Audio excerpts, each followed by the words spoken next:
पश्चिमी बर्धमान की बात करें या फिर हम अलीपुरद्वार की बात करें, बांकुरा की बात करें, कूच बिहार की बात करें, झारग्राम की बात करें, यहां पर भी हमें बढ़ोतरी ही देखने को मिली है। मार्जिन जो है वो देखने को मिला है 94%, 90%, 88%, 83%। इस बार का मतदान इसी तरीके से रहा है और हर सीट पर 8%, 7%, 5%, 6% का जो अंतर है हमें 2021 की तुलना में ज्यादा देखने को मिल रहा है। और इसी बंपर वोटिंग के बाद बीजेपी का कॉन्फिडेंस हाई हुआ और बीजेपी ने कहना शुरू किया कि जो फर्स्ट फेज की 152 सीटें हैं उनमें से 110 सीटें हम जीत रहे हैं, 110 सीटों से ज्यादा जीत रहे हैं।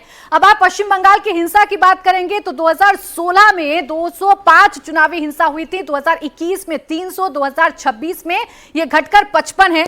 मौत की बात करें तो 2016 के चुनावों में 12 लोगों ने अपनी जान गंवाई थी, 2021 में 58 लोगों ने अपनी जान गंवाई थी, जबकि 2026 की बात करें तो यह आंकड़ा 0 है। यानी जो कोशिश चुनाव आयोग ने की थी कि पश्चिम बंगाल का चुनाव जो है वो शांतिपूर्ण तरीके से रहे, उसका असर देखने को मिल रहा है। अब आपको तैनाती बता देते हैं, 2016 में 800 कंपनियां तैनात थी, 2021 में 725, लेकिन इस बार 2026 में रिकॉर्ड देखने को मिला। 2550 कंपनियां सीआरपीएफ की, सीएपीएफ की तैनात की गई ताकि चुनाव आयोग शांतिपूर्ण तरीके से पश्चिम बंगाल में चुनाव करा सके। आज भी आप देख रहे हैं कई बूथों से ऐसी खबरें सामने आ रही हैं जहां प्रत्याशियों के बीच में टकराव देखने को मिल रहा है। इसके बाद आइए आपको बताते हैं कि क्लोज फाइट वाली जो सीटें हैं वो किस तरीके से हैं। 10,000 से कम मार्जिन वाली 20 सीटें हैं, बीजेपी ने 4 जीती थी, टीएमसी ने 14 जीती थी। 10 से 20,000 वाली जो मार्जिन वाली सीटें हैं 25 हैं, 7 जीती थी बीजेपी ने, टीएमसी ने 18 जीती थी।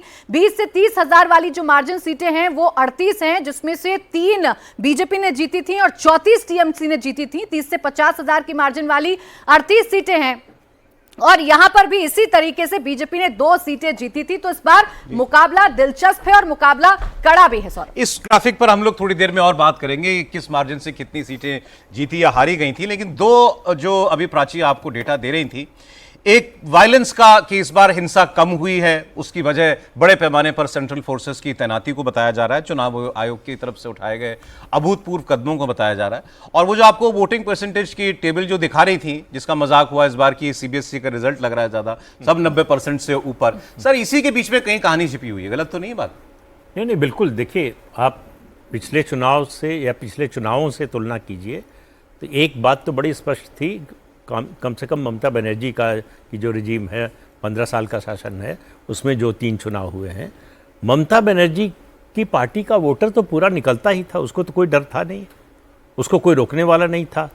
तो उनका वोटर निकलता था, प्लस जो इस दुनिया में नहीं है वोटर लिस्ट में है, जो बंगाल छोड़ के गए और वोटर लिस्ट में हैं, उनका भी वोट पड़ता था।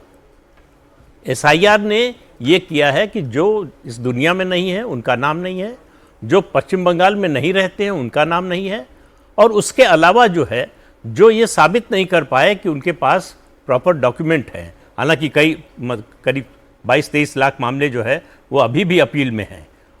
तो कुल मिलाकर अगर ये वोट बढ़ रहा है तो ममता बनर्जी का वोट तो मैक्सिमम पहले भी पड़ता था। और 3-4 पार्टियां चुनाव में है नहीं, चुनाव में कायदे से, मतलब वैसे तो कहने को कांग्रेस और सीपीएम भी हैं, लेकिन लड़ाई तो बीजेपी और टीएमसी के बीच में है जी। तो जाहिर है कि जो लोग जा रहे हैं वो 2 कारणों से, एक या तो भारतीय जनता पार्टी के समर्थन के लिए, या डर के मारे वोट नहीं देते थे कि कौन झमेले में पड़ने जाए, वहाँ झंझट होगा, हिंसा होगी, बम चलेगा कि गोली चलेगी, पता नहीं, इसलिए नहीं जाते थे। उसमें दोनों तरह के लोग हो सकते हैं, ममता बनर्जी के भी हो सकते हैं और बीजेपी के भी हो सकते हैं।